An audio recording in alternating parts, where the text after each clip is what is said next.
안녕하십니까, 전은석입니다. 자, 오늘 부동산 기사를 보면서 여러 가지 생각을 했는데 정말로 이재명 정부가 부동산 정책에 실패를 했는가, 거기에 대한 얘기를 한번 말씀드리도록 하겠습니다. 자, 오늘 한번 이 부동산에 대한 뉴스를 봤더니요, 뉴스를 보니까 이런 내용이 있어요. 사내 커플 12억 받았는데 갈아타야겠죠. 반도체 벨트 부동산 들썩거리고 있다. 자, 이건 어떤 거를 의미를 하느냐. 현재 코스피 지수가 막 올라가고 주식이 막 화랑을 띠면서 주식 가격이 지금 굉장히 많이 올랐잖아요. 이렇게 된 다음에 부동산 가격이 오르는 게 이게 비정상이냐라는 거죠. 이건 정상인 거예요. 우리나라가 막 주식이 뭐고 다 폭락을 해가지고 부동산도 같이 떨어지면 이건 정말로 부동산 정책에 성공을 했느냐? 그건 아니잖아요. 주식시장이 이렇게 화랑을 띠고 거기에 대해서 이제 성과급을 이렇게 받고 사내 커플 1인당 6억씩 받아요. 삼성전자. 그럼 12억 받았는데 갈아타야겠죠. 반도체 벨트 부동산 들썩.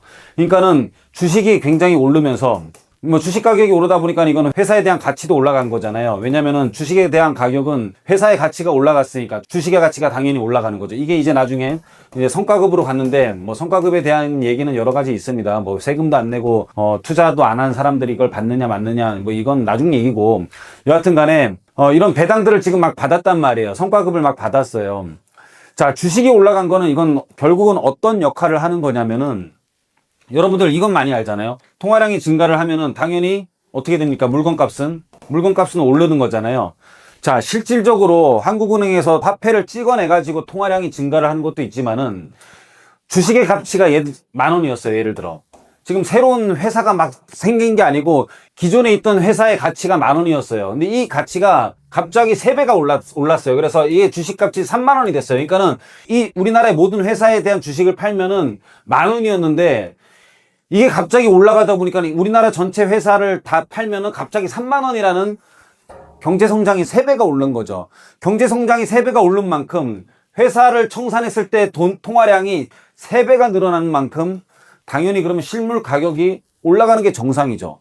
이렇게 코스피 지수가 올라가고 회사에 대해서 기업성의 투명성을 제고를 하고 상법 개정안을 통하고 뭐 이렇게 해가지고 우리나라 경제 성장이 뚜렷하게 될 만큼 회사가 깨끗해지고 실질적으로 코스피라든지 또는 반도체가 화랑을 띠면서 랩 가격이 올라가고 이러면서 우리나라가 굉장히 지금 급성장을 하고 있은 다음에 주식에 대한 통화 가치가 늘어난 거나 마찬가지로 된 다음에 부동산 가격이 오른 것이 이게 비정상이냐? 이게 아니에요. 이건 정상인 거예요. 그래서 이 부동산 가격이 지금 이만큼 올라 있는 건 여러분들이 정상이라는 것을 인식을 해야 됩니다.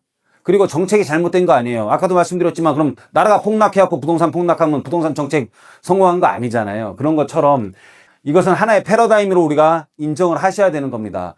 저 전반적인 통화량이 엄청나게 늘어난 거나 마찬가지예요. 부동산 가격이 이렇게 올라가는 거는 시작이에요. 반도체 부동산 이쪽만 들썩거리는 게 아니고 이 코스피가 상승한 금액만큼에 대해서 일부가 수도권 지역에 만약에 이 돈이 옮긴다면은 이거는 반도체 벨트 부동산만 들썩거리는 게 아니라 사실은 전체가 들썩거리는 게 정상이라는 것을 제가 말씀드리는 겁니다.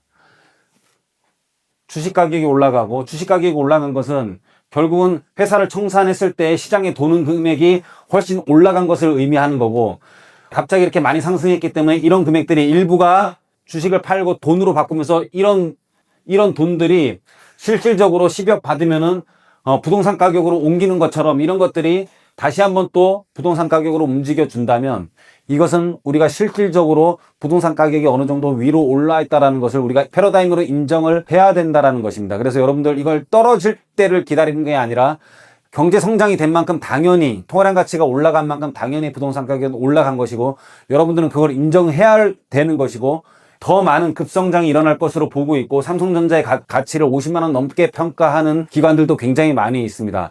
이제라도 여러분들은 실질적으로 통화 가치가 늘어나는 것을 인정하고 전반적인 우리나라의 경제가 규모가 커졌다는 것을 인정하고 거기에 걸맞게 부동산도 같이 올라간다는 것을 인정하셔야 된다는 것을 오늘 이 신문을 보면서 제가 많이 느꼈기 때문에 여러분들께 오늘 강의는 준비를 했습니다. 여러분도 그냥 인정하시고 그 가격 오른 게 정상가입니다.